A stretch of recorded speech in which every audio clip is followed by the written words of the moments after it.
Assalamualaikum warahmatullahi wabarakatuh. Kali ini kita akan bahas mengenai magnet dan penerapannya untuk kelas 9. Kita akan berpikir terlebih dahulu. Pernahkah kamu memikirkan cara hewan melakukan migrasi? Mengapa pada saat migrasi hewan tidak salah arah ataupun tersesat?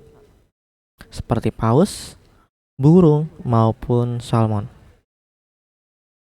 Nah, padahal hewan-hewan tersebut tidak memiliki alat penyearah atau Global Position System atau kita singkat dengan GPS. Seperti yang sering digunakan masyarakat saat ini untuk menentukan posisi dan arah menuju tempat tujuan. Jadi, hewan sebenarnya mempunyai magnetnya tersendiri di dalam tubuhnya. Oke, kita akan lanjut lagi. Kita akan bahas yang A, pemanfaatan medan magnet pada migrasi hewan. Hewan mampu mendeteksi medan magnet bumi karena di dalam tubuh hewan tadi terdapat magnet. Nah, fenomena tersebut dinamakan dengan biomagnetik ya. Jadi hewan itu mendeteksi itu namanya biomagnetik. Kemampuan hewan untuk melihat medan magnet bumi yang dikenal sebagai sistem magnetoreseptor. Ya, jadi kalau mendeteksi biomagnetik, kalau melihat magnetoreseptor seperti itu. Nah, medan magnet bumi dapat membantu hewan dalam menentukan arah migrasi, mempermudah upaya mencari mangsa dan menghindari musuhnya. Jadi ada 3 ya yang untuk fungsi dari magnet bumi untuk membantu hewan ya. Ada migrasi, mencari mangsa, dan menghindari musuh. Kita akan lanjut ke migrasi burung.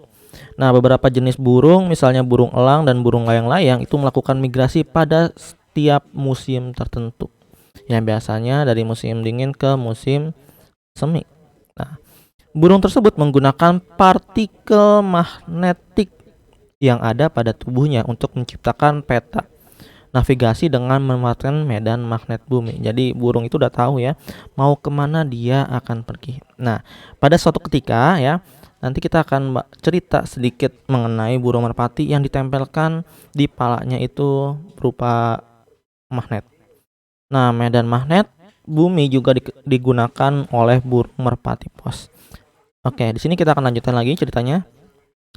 Ketika ada burung pos di atas kepalanya ada medan magnet, tentu aja dong membuat yang awalnya si burung itu mempunyai medan magnet di tubuhnya sendiri akan kacau arah dari migrasi burungnya. Kenapa?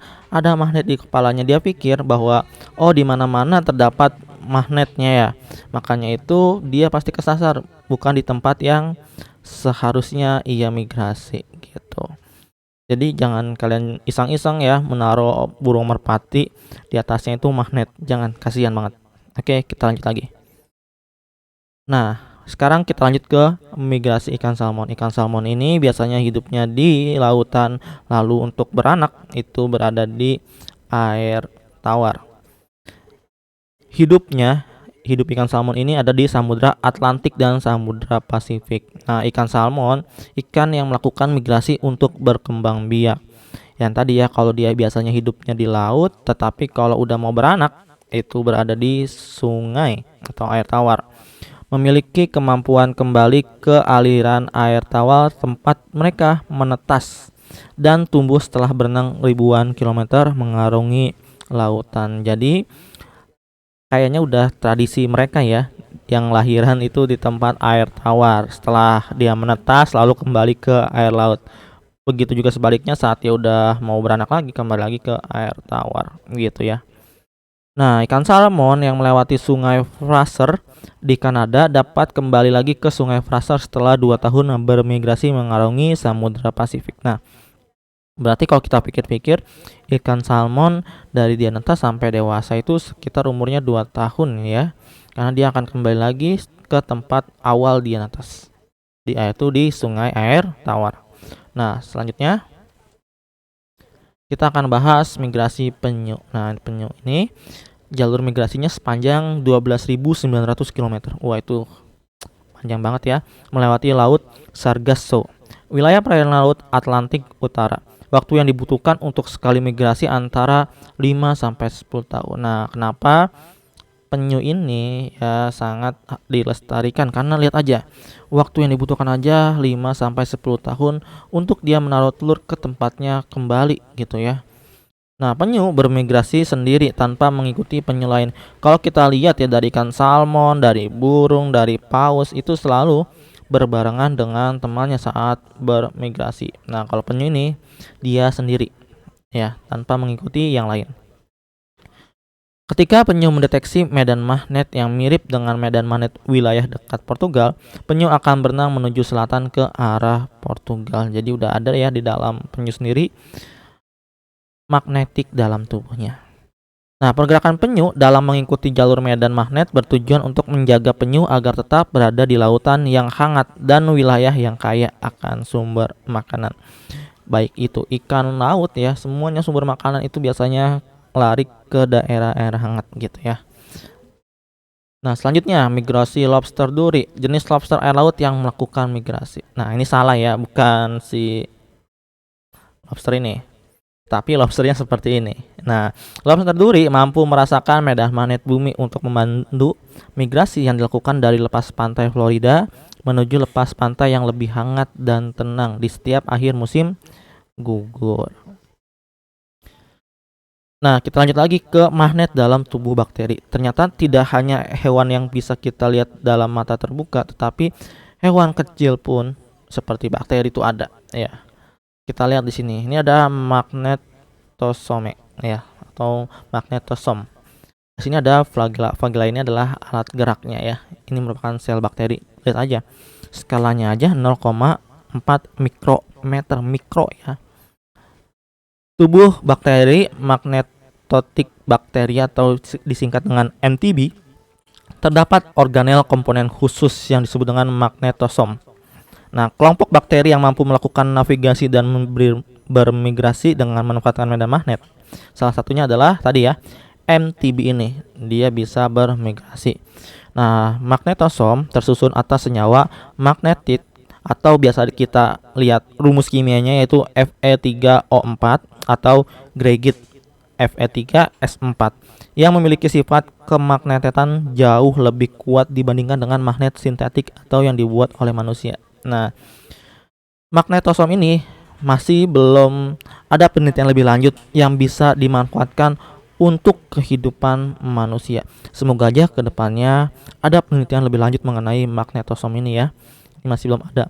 Kita lihat aja magnet sintetik yang dibuat oleh manusia yang ada huruf N sama S-nya aja itu masih kalah kuat oleh si magnetosom ini.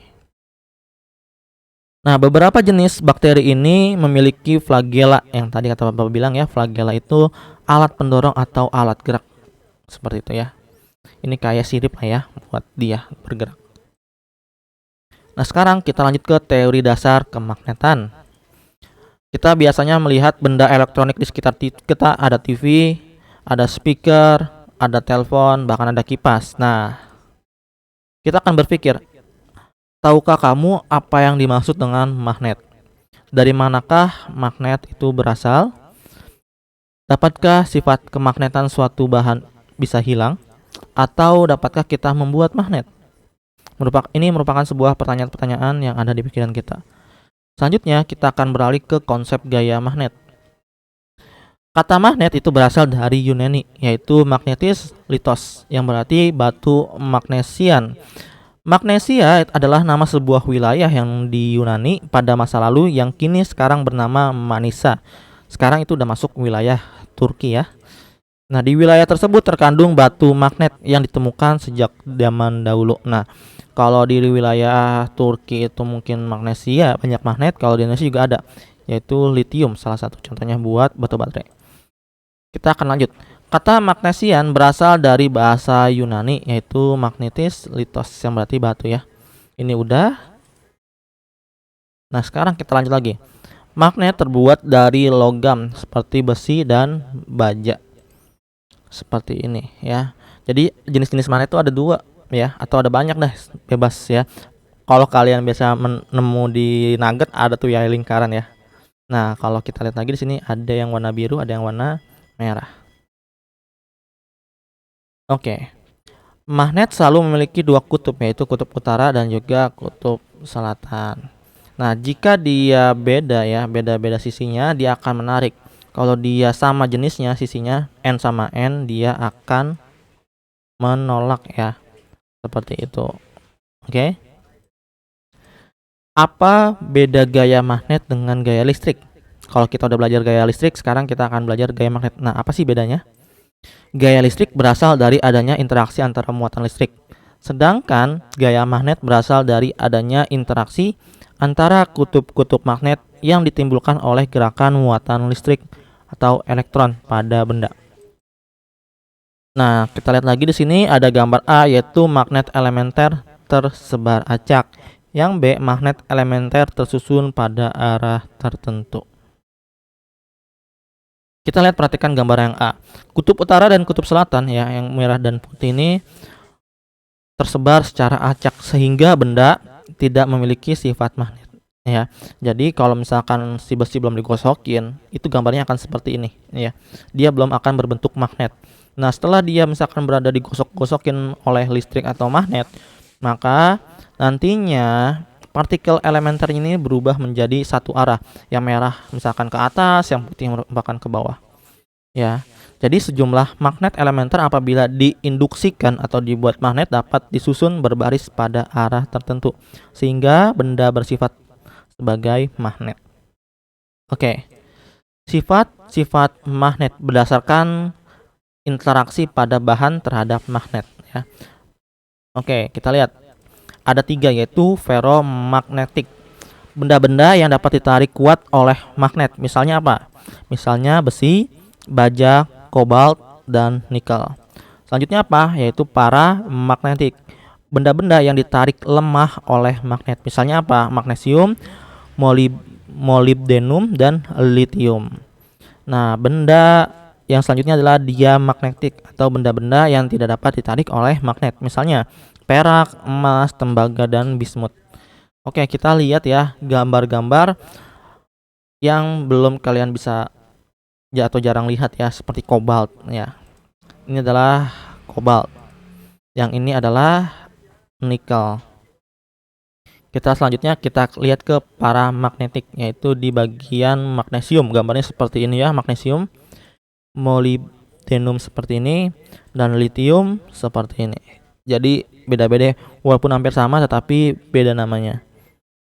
Dan senyawa kimianya pun akan berbeda. Kita lanjut lagi ke diamagnetik yang tidak dapat ditarik oleh magnet. Nah, ini Papa fokus akan ke bismut aja ya, karena perak, emas, sama tembaga sudah kalian pernah lihat. Ini bismut. Bagus banget ya gambarnya bismut ini. Oke. Biasanya ketika saya lagi ngejelasin ini nih, murid-murid seperti ini nih.